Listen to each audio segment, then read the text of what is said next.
தென்கிழக்கு தேன் சுட்ட முடிச்சுட்டு நேராக வந்து செம்பருத்தி பூ ரெடியாகி நேராக செல்லம் கொஞ்சதே ஜிம்முக்கு தாலாட்ட கிளம்பி இன்னைக்கான ஒர்க் அவுட்டை முடிச்சுட்டு ப்ரோட்டீன் வாங்க போகணும் ஒரு பிளான்.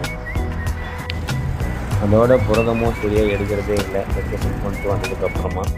அதான் ஒரு பெரிய பையா ஒன்று பிடிச்சிடுவோன்னு சொல்லிட்டு ஒரு பெரிய மூட்டையாக ஒன்று பிடிச்சிட்டேன்.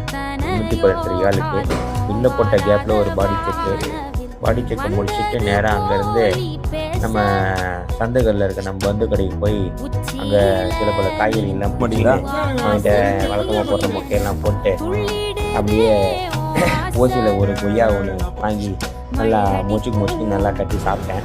அங்கேருந்து வண்டியை கட்டிட்டு நேராக வந்து ஃப்ரிட்ஜில் வந்து ப்ரொக்கோலியை வச்சு திரும்பி பார்த்தா ப்ரொக்காலை வந்து செத்தக்கொல்லி, அப்புறம் அது சில பல மேக்கப் எல்லாம் போட்டு அப்படியே தண்ணியை தூக்கி தவாலை போட்டால் இரவு வந்து ரெடி. உணவை கிண்ணத்தில் நல்லா வழிச்சிட்டு கடைசியாக ஒரு சட்டமே. அதோட இரவு வணக்கம். Good night.